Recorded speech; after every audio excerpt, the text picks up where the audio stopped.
दोस्तों, मित्रों और नौजवान विद्यार्थियों, आज हमारी वार्ता का विषय है पुतिन, राष्ट्रपति पुतिन, जिनका पूरा नाम है व्लादिमीरोविच पुतिन। 22 फरवरी 2022 को याद कीजिए, जब रूस के राष्ट्रपति पुतिन ने यूक्रेन पर धावा बोल दिया था, सैन्य धावा। और ये युद्ध निरंतर जारी है तब से। 22 वर्षों से रशिया में निरंतर सत्तानशीन रहे हैं राष्ट्रपति पुतिन, लेकिन उनके लिए आज ये बहुत ही कठिन परीक्षा की घड़ी से गुजर रहे हैं वो, क्योंकि यदि वह यूक्रेन युद्ध के विजेता बनकर उभरते हैं तो वो यकीनन रशिया के ऐतिहासिक तौर पर युद्ध नायक बनेंगे। और अगर वो हारते हैं, अगर वो युद्ध हार जाते हैं अंततः, तो अपने उद्देश्यों को पूरा करने में सफल नहीं होते, तो फिर क्या हर्ष होगा पुतिन का, अभी तो कुछ नहीं कहा जा सकता। यह विकट संग्राम है जो एक नए दौर में प्रविष्ट कर गया है। ये एक ज़बरदस्त तौर पर विकट संग्राम है जो एक नए दौर में प्रविष्ट कर गया है, क्योंकि देखिए, अब इतना लंबा अरसा गुजर गया इस युद्ध को, लेकिन अभी तक इस युद्ध का सार्थक परिणाम नहीं आया है। ऐसा सोचा था जब हुक्म दिया था राष्ट्रपति पुतिन ने कि ये सैन्य दृष्टि से अपेक्षाकृत निर्बल यूक्रेन क्या मुकाबला करेगा उसका, और कुछ दिन में रूस फतेहाब होगा और अपने उद्देश्य में सफल हो जाएगा कि यूक्रेन को नाटो फोर्सेस के साथ खड़ा होने में वो रोक सकेंगे। क्योंकि युद्ध का कारण यही था कि पुतिन नहीं चाहते थे कि यूक्रेन नाटो सैन्य संगठन के साथ जाकर मिल जाए और फौजें जो हैं वो रूस की सरहदों पर आ जाए, नाटो फोर्सेस। इसी कारण से वो निरंतर लंबे वक्त से सरहद पर रशिया और यूक्रेन की डेरा डाले हुए थे उनके सैनिक। और लेकिन अब यह है कि ये जनयुद्ध बन गया, आम लोग इसमें शामिल हो गए, और जेलेंस्की जो एक तरह के कॉमेडियन थे और जो राष्ट्रपति चुने गए थे, वो एक युद्ध नायक बन गए वहाँ पर। जेलेंस्की को नाटो फोर्सेस का अनकंडीशनल सपोर्ट है।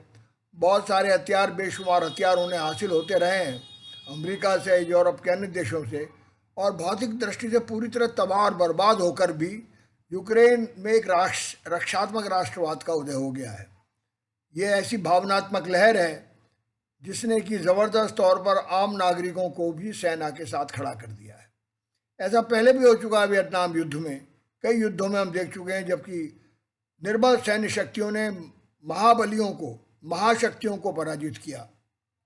वियतनाम का उदाहरण इसमें सर्वश्रेष्ठ है, जबकि उन्होंने 3 महाशक्तियों को पराजित किया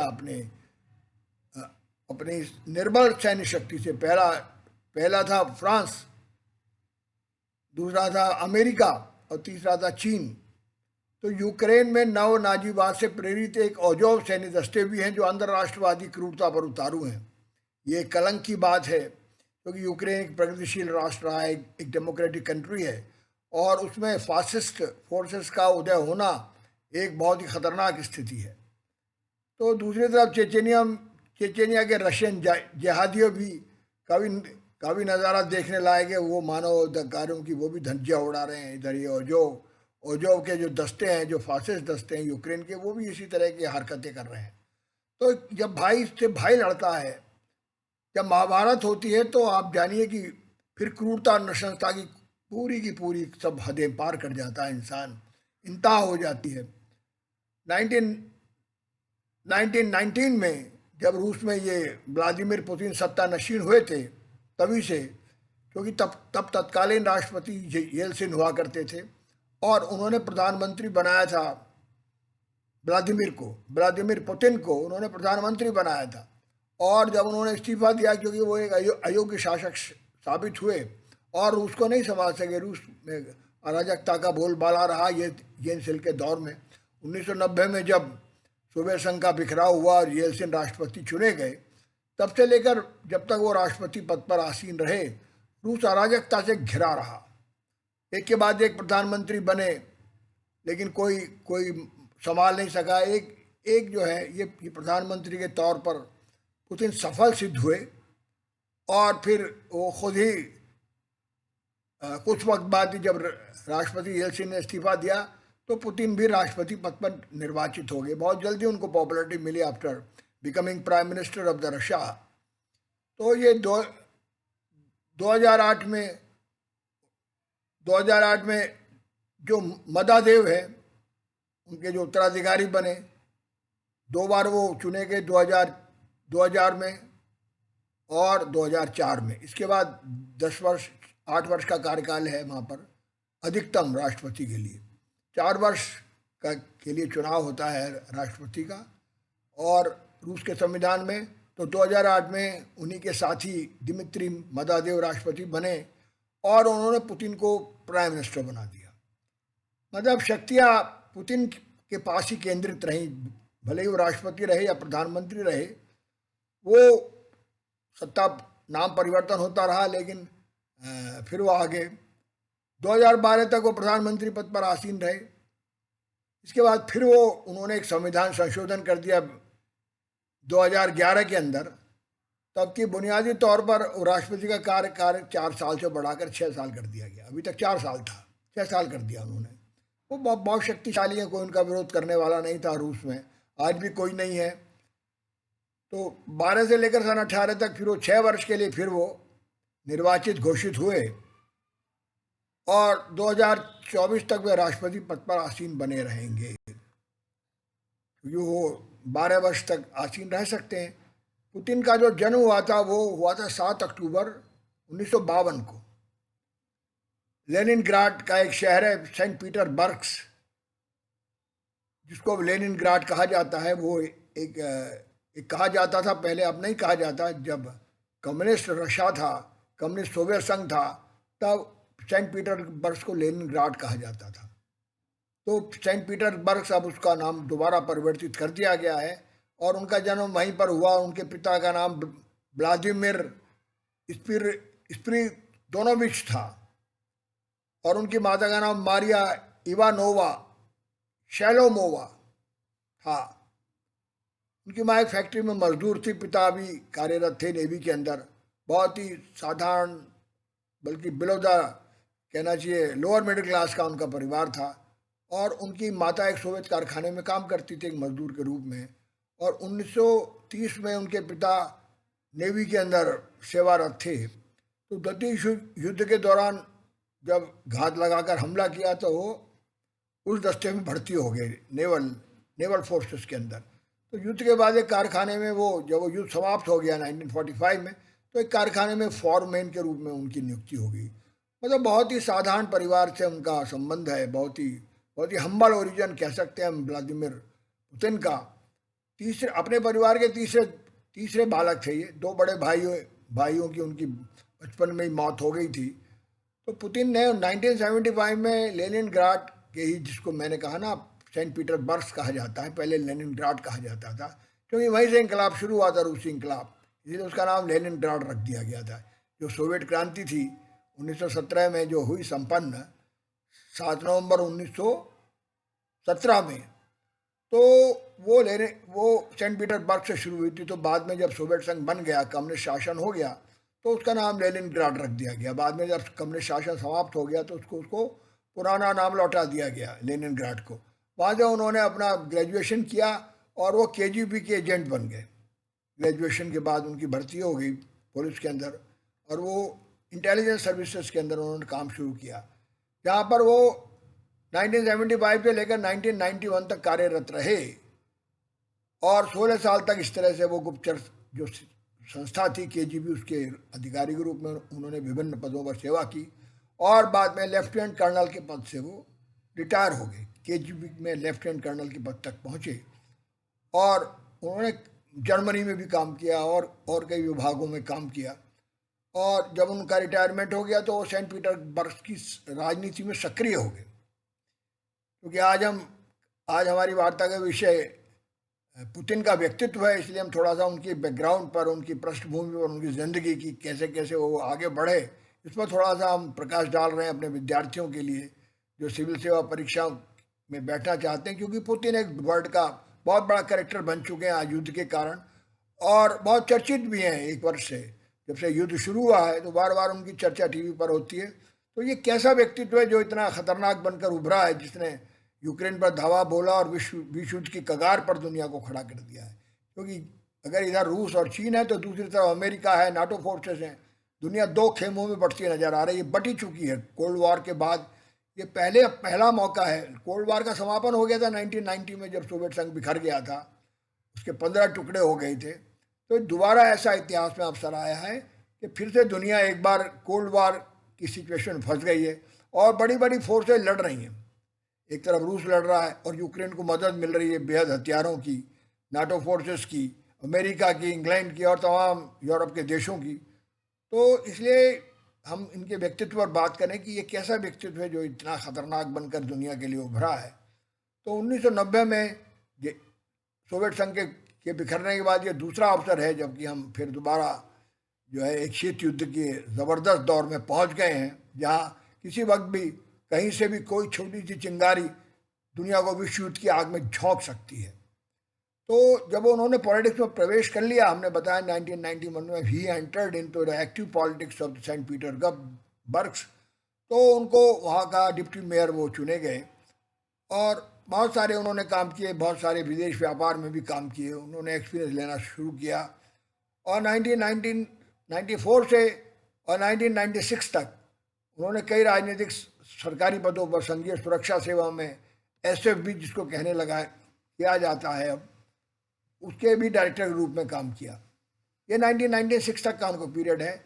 इसके बाद जो मेयर थे वहाँ के अनातोलिस, सब चाक के चुनाव हारने के बाद उनको मॉस्को बुला लिया गया। उनका एकदम प्रमोशन हुआ, मॉस्को पहुँच गए वो 1996 में, और बोरिस येल्सिन के प्रशासन में सीधे बोरिस येल्सिन का जो एडमिनिस्ट्रेशन था उसमें वो शामिल उनको कर लिया गया। तो राष्ट्रपति और प्रधानमंत्री के रूप में उनका पहला कार्यकाल 2008 तक रहा। उनकी उस दौर में काफ़ी जो है अराजकता का समापन हुआ। करीब करीब 2.5 गुना जीडीपी में उनके दौर में वृद्धि हो गई और वास्तविक पारिश्रमिक जो बहुत गिर गया था अराजकता के दौर में, येल्सिन की अराजकता काल में, उसमें भी 3 गुना की बढ़ोतरी होगी। तो he emerged very very popular leader of Russia as a prime minister और एज ए प्रेसिडेंट बोथ। तो बेरोजगारी की दर भी और गरीबी की दर भी कम हो गई, बेरोजगारी की दर आधी रह गई, गरीबी कम हो गई। तो इस तरह से वो एक पॉपुलर लीडर बन गए और इस तरह से वो जो एक विद्रोह भी था, जो वहाँ विद्रोह की स्थिति थी चेचेनिया में, विद्रोही थे, उनको भी दबाने में वो नाकाम रहे अपनी कूटनीति से, अपनी रणनीति से। और इस तरह से 72% वृद्धि करीब करीब क्रय शक्ति में हो गई और 6 गुना जीडीपी में जो जो जो प्रोडक्शन था 6 गुना वृद्धि देखने को मिली। तो इस तरह से वो 1997 तक इस पद पे बने रहे और येल्सिन ने पुतिन को अपने शासन का उप प्रमुख नियुक्त कर दिया। इसके बाद आपको मालूम है कि 1919 जैसे ही आता है तो उनको प्राइम मिनिस्टर बना दिया जाता है और 2000 की शुरुआत में, बल्कि 31 दिसंबर 1919 को वो राष्ट्रपति चुन लिए जाते हैं। ये उनका एक कैरियर है, पॉलिटिकल कैरियर। इसके बाद का हमने उल्लेख किया, वो अभी तक 22 वर्ष तक निरंतर सत्तानशीन बने हुए हैं, कभी प्रधानमंत्री के रूप में, कभी राष्ट्रपति के रूप में, लेकिन शक्ति उन्हीं के हाथ में केंद्रित रही है। चाहे वो प्राइम मिनिस्टर रहे, चाहे वो प्रधानमंत्री रहे। पहले 8 वर्ष के लिए रहे, बाद में कार्यकाल अब बढ़ा दिया गया, 6 वर्ष कर दिया गया। तो सन 12 में वो 2012 में पुनः राष्ट्रपति बने और सन 24 तक वो बने रह सकते हैं निरंतर। 24 के बाद पता नहीं, देखिए क्या होता है। अभी कुछ कहा नहीं जा सकता, युद्ध में फंसे हैं बुरी तरह से वो, और इस युद्ध का क्या परिणाम होगा, ये युद्ध किस करवट लेगा। अभी तक तो यूक्रेनी सेना हार नहीं मान रही है। जेलेंस्की भी एक हीरो की तरह लड़ रहे हैं। पुतिन तो पहले से ही एक हीरो है, रशियन हीरो है, मैंने बताया, वो हीरो बनी चुके थे अपनी उपलब्धियों के कारण। तो ये जो है, ये एक छोटी सी कहानी उनके जीवन की है जो हमने बहुत संक्षेप में बताई अपने बच्चों के लिए। और ये आगे कौन सा दौर आएगा उनकी ज़िंदगी का, कि वो जिस तरह से उन्होंने चेचेनिया को निमंत्रण किया, जिस तरह उन्होंने जॉर्जिया को परास्त किया, जॉर्जिया भी जाने वाला था उनके हाथ से। जॉर्जिया ये सब सोवियत संघ के पुराने हिस्से हैं, चेचेनिया तो अभी भी सोवियत रशिया का पार्ट है। और अभी तो चेचेनिया के जिहादी, लड़ाकू जिहादी उनके साथ हैं और लड़ भी रहे हैं उनकी सेना के साथ। और पुराने सोवियत संघ के कुछ देश उनके साथ हैं, मोल्डोवा उनके साथ है। तो उनकी जो पार्टी है वो यूनिटी पार्टी के प्रति उनका समर्थन रहा और वो बड़ा दल बनकर उभरा। 1919 में भी ड्यूमा में ही वो बहुत तेज़ी से उभरा था। 23% उसने उसको वोट मिली थी, 23.3%। तो इस तरह से येल्सिन ने रूस पर एक तरह से कब्जा जमाया और बहुत सारे आदेश, बहुत सारे हुक्म उन्होंने देकर बहुत सारे ऐसे परिवर्तन भी किए अपनी मर्जी से जो संविधान में किए गए। जैसे मैंने बताया 4 वर्ष का कार्यकाल राष्ट्रपति का 6 वर्ष का कर दिया गया और एक तरह के वो he merged like a dictator, democratic dictator of Russia after Yeltsin. Yeltsin was a democratic country, he was a democratic president, लेकिन वो अराजकता के दौर में उन्होंने रूस को फंसा दिया था। लेकिन पुतिन ने बड़ी शक्ति के साथ वहाँ की अराजकता से, वहाँ के डाकू जो उभर आए थे, स्मगलर से, बहुत बड़े पूंजीपति भी थे, उनको भी ठिकाने लगाया। और अभी पुतिन ने आखिरी चुनाव में 52% वोट हासिल किए। 52% करीब उनकी पार्टी को मिले थे। 2000 में मिले थे जब उन्होंने राष्ट्रपति कार्यकाल अपना संभाला था। इस बार भी उनको काफ़ी बड़ी विक्ट्री मिली थी। जब पिछला चुनाव था 2018 में, 6 वर्ष के बाद वो दोबारा चुने गए 6 वर्ष के लिए। तो ये उनकी सफलताएं हैं। जैसे मैंने बताया कि बहुत सारा उन्होंने ऐसा भी काम किया जिससे रूस की स्थिति सुधरी और बहुत सारे ऐसे भी काम हुए जिसमें उनको नाकामी मिल रही है। आज जिस तरह से वो रूस नाकाम हो रहा है, एक के बाद एक जो है उसके ठिकाने पर हमला कर रहे हैं चेचेन लोग, यूक्रेनी लोग। हालांकि चेचेन से के भी युद्ध में रूसियों को बड़ी ज़बरदस्त तौर पर हानि उठानी पड़ी थी, लेकिन ऐसा नहीं था कि उतना गंभीर नुकसान नहीं हुआ था उनको। और उन्होंने अपनी रणनीति और कूटनीति से इस तरह के हमले करवाए अपने आप ही अपने देश पर, ताकि वो लोग चेचेन के जिहादियों के प्रति एक घृणा का वातावरण पूरे देश में बन गया। तो बहुत सारी बातें उनके बारे में कही जाती हैं कि उन्होंने इलेक्शंस का रिगिंग भी कराया। जब चेचेनिया उनके साथ जुड़ गया या उन्होंने पराजित कर दिया, तब भी वो हीरो बने थे। मैंने बताया ना, वो जब भी एक बार हीरो के रूप में उभरे थे, लेकिन इस बार वो बार हीरो बनेंगे नहीं बनेंगे, हम ये अभी नहीं कह सकते। अभी हम नहीं कह सकते क्योंकि अभी तो युद्ध जारी है और ये युद्ध क्या करवट लेगा अल्टीमेटली कोई कुछ नहीं कहा जा सकता, कुछ कह नहीं सकते हम लोग। तो बहुत सारे पत्रकारों की हत्या का उन पर आरोप है, बहुत सारे विरोधी लीडरों की हत्या का उनके ऊपर आरोप है, बहुत सारा बड़ा भ्रष्टाचार का उनके ऊपर आरोप है और बहुत कई बताया जाता उन्होंने अपार संपदा इकट्ठी कर रही है, ये भी उन पर आरोप है। हालांकि वो ये बताते हैं मैं तो बहुत गरीबी से रहता हूँ, तनख्वाह पे गुजारा करता हूँ राष्ट्रपति की, मेरे पास कुछ नहीं, ऐसा उनका दावा है। लेकिन उनके विरोधी जो है वो बहुत बड़ा दावा करते हैं। है ना, पालिटिकोवस्काया एक पत्रकार थे जिन्होंने चेचेनिया में रूसी आचरण और भ्रष्टाचार को उजागर किया था। उनकी इमारत की लॉबी में ही गोली मारकर हत्या कर दी गई थी। जैसे मैंने बताया, कई पत्रकारों को हलाक किया गया, कई पॉलिटिशियंस को हलाक किया गया, उनके विरोधियों को। तो एक लंबी कहानी है जो कि उनके विरुद्ध कही जाती है। अब इसमें कितनी सच्चाई है कितनी नहीं है ये भी बहुत, क्योंकि वो रशिया जो है वो हालांकि एक डेमोक्रेटिक कंट्री है, लेकिन पुतिन बहुत डेमोक्रेटिक नहीं है। उनका पूरा का पूरा जो चरित्र है वो अनडेमोक्रेटिक है। जिस तरह से बार बार सत्ता उन्हीं के हाथ में आती है, चाहे प्रधानमंत्री रहे या राष्ट्रपति रहे, उससे पता लगता है कि किस तरह से वो चुनाव जीतते रहे भारी बहुमत के साथ। 23% से लेकर 52% तक उनकी पार्टी को मिल चुके हैं। अभी 23% से शुरू की थी कहानी उन्होंने अपनी जीत की। पहले वो कोएलिशन में भी उन्होंने सरकार बनाई दूसरी पार्टियों के साथ, बाद में उनकी पार्टी की अक्सरियत उनको मिल गई। तो आर्थिक मंदी से भी निपटने में वो सफल रहे और कई युद्ध भी उन्होंने जीते। अभी देखिए ये युद्ध जारी है और कब तक जारी रहेगा हम नहीं जानते अभी। हालांकि मेदवेदेव उनके साथी हैं, बहुत सहयोगी हैं और कोई उनके खिलाफ जो आवाज़ उठती है राजनीतिक, उसको वो कुचल डालते हैं। अभी भी देखिए यूक्रेन युद्ध के विरुद्ध बहुत सारे प्रदर्शन रूस के अंदर हुए, उनको बड़ी निर्ममता के साथ कुचल दिया गया, बड़ी बेदर्दी के साथ उनको समाप्त कर दिया गया। अब वो किस तरह से जो है वो उस पर अब काबू पाएंगे, अंदरूनी जो असंतोष पनप रहा है रूस के अंदर। क्योंकि जब युद्ध होता है तो हर देश की इकोनॉमी थर्राती है, लड़खड़ाती है, ऐसे रूस की भी लड़खड़ा रही है। हालांकि वो गैस बेचकर और तेल बेचकर एक बड़ा बड़ी ताकत इकट्ठी कर चुके हैं, हथियारों के भी बड़े व्यापारी हैं वो रूसी लोग। दुनिया में हम लोग भी, भारत के लोग भी बहुत बड़ी ताकत उनसे हथियारों के हथियार खरीदते हैं, लेटेस्ट वेपन्स खरीदते हैं, उनके साथ उसकी पुर्जे भी खरीदते हैं। ऐसे बहुत सारे देश हैं दुनिया के जो रूस के ऊपर निर्भर करते हैं, रूस पर निर्भर करते हैं हथियारों के लिए। अब तो हमारा तेल भी करीब हम 22% तेल रूस से खरीद रहे हैं। पहले सऊदी अरब से खरीदते थे ज़्यादा तेल, अब ईरान से तो नहीं खरीद रहे हैं। लेकिन भारत ने अब इस सारे संघर्ष में रूस के विरुद्ध कोई कार्य नहीं किया है।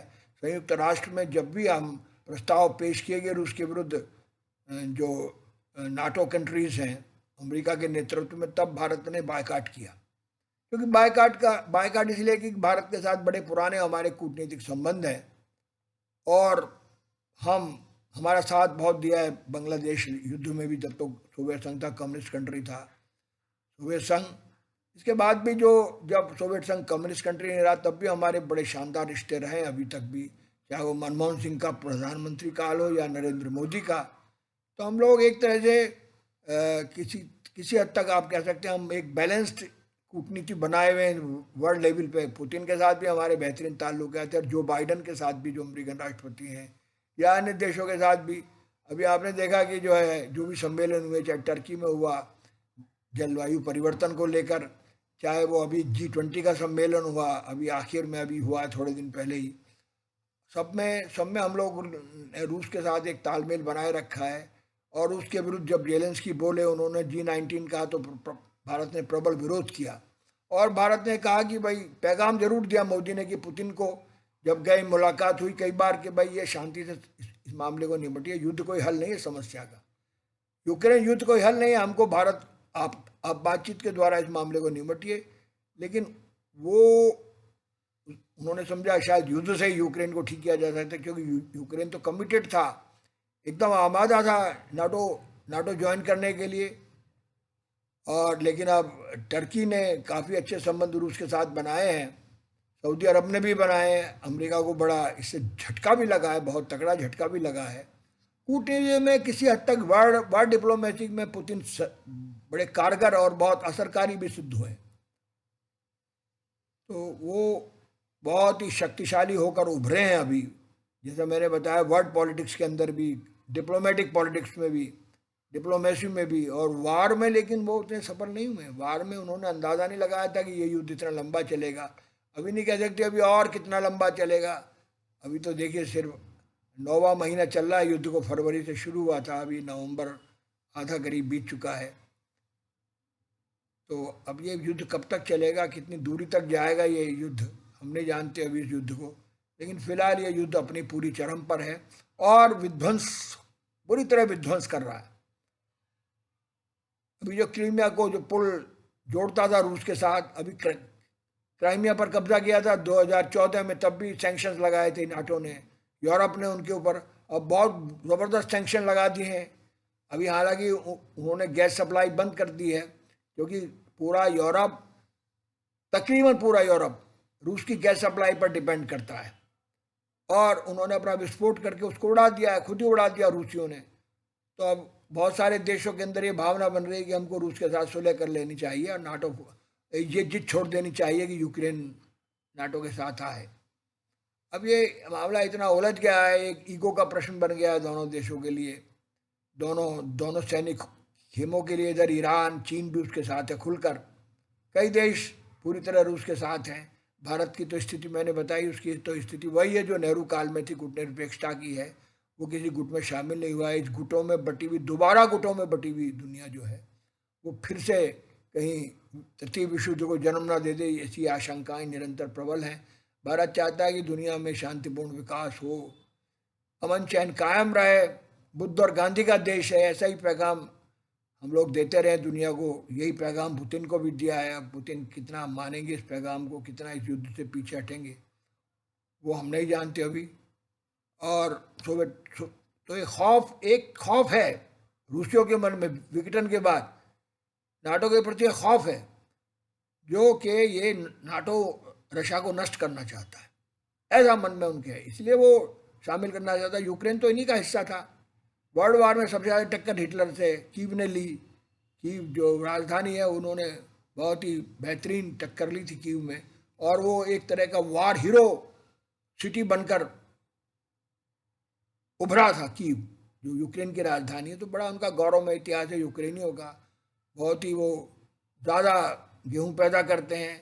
अभी देखिए गेहूं पर भी दुनिया तड़प रही है, क्योंकि गेहूं जो आता था, जो अफ्रीका को भेजा जाता था, उससे भूख की स्थिति पैदा होगी। सप्लाई चेन कोरोना ने तोड़ी थी, यूक्रेन युद्ध ने भी सप्लाई चेन तोड़ी है वर्ल्ड की, क्योंकि अब ग्लोबल वर्ल्ड है, सब एक दूसरे पर निर्भर है आर्थिक रूप से। तो ऐसे दौर के अंदर अब ये आर्थिक बंदिशें लग गई हैं, रूस के ऊपर भी लगी हैं, तो उसने भी बंदिशें लगाई हैं औरों के ऊपर, यूक्रेन पर लगा दी हैं बंदिशें कि उसके जहाज़ों को वो जो है ब्लैक सी से नहीं गुजरने दे रहा है, ब्लैक सी उसके आधिपत्य में है रूस के। तो ये एक पूरा दुनिया जो है वो ऐसे दौर में जा चुकी है, जहाँ भूख भी है, जहाँ युद्ध भी है, जहाँ महामारियाँ भी हैं। जाने क्या होगा इस दुनिया का कोई नहीं जानता, लेकिन इसके लिए इंसान खुद जिम्मेदार है। परमाणु बमों से लैस जो मानवता है वो अपना ही विनाश ना कर ले, कहीं कहीं ऐसा ना हो जाए कि पुतिन ही एक दूसरे दूसरे विध्वंसक बन जाए, और उधर नाटो के लोग भी उन पर बम बरसाते हैं, इधर ये बरसाते हैं। हम नहीं कह सकते कि क्या करेंगे पुतिन के बारे में कुछ ज़्यादा प्रोडिक्ट नहीं किया जा सकता कि वो कब क्या फैसला लेंगे। बहुत से लोग समझते थे कि शायद यूक्रेन पर धावा नहीं बोलेंगे, धमकियां दे रहे हैं, लेकिन वो धमकी नहीं दे रहे थे उस वक्त भी। वो उस वक्त भी कह रहे थे कि मैं हमला कर दूंगा, और उन्होंने कर दिया। तो इस तरह से वो अभी उनके पास अकूत तेल और गैस का भंडार है रूस के पास, आप जानते हैं। अभी वो ताकतवर होकर उभरा है, वो चीन को भी बहुत बड़ी ताकत बनाने की कोशिश में तेल दे रहा है। चीन खुद एक महाशक्ति बनने के कगार पर है। तो रूस भी सिद्ध करना चाहता। सीरिया में भी उसने सिद्ध किया कि वो अब वो रूस नहीं है जो येल्सिन का रूस था सोवियत यूनियन के विखंडन के बाद, बल्कि वो एक ऐसा रूस है जो अब दुनिया की महाशक्ति बनने के कगार पर खड़ा है। तो इसी के साथ हम इस बातचीत का अंत करते हैं। हमारे हमारे विद्यार्थी से लाभान्वित होंगे, और पुतिन के बारे में और अधिक उनके व्यक्तित्व के बारे में जानकारी लेंगे कि उनका व्यक्तित्व किस तरह का है, और किस तरह का वो आचरण कर रहा है, किस तरह उनकी विफलताएं हैं, किस तरह उनकी सफलताएं भी हैं उनके जीवन में। जैसे मैंने बताया कि रूस को उस गुर्बत से, उस बेरोजगारी से, उस अराजकता से निकालने में, उस विध्वंस से निकालने में जो सोवियत यूनियन के पतन के बाद शुरू हुआ था, वो कामयाब रहे और हीरो बनकर उभरे। कहीं वो ये युद्ध हार कर, या युद्ध लंबा चल गया तो कहीं तबाह करके रूस को वो कहीं जीरो ना बन जाए, कहीं वो विलन ना बन जाए, इस बात की पूरी आशंका है। शुक्रिया, धन्यवाद, जिंदाबाद रहिए। जय हिंद, जय भारत।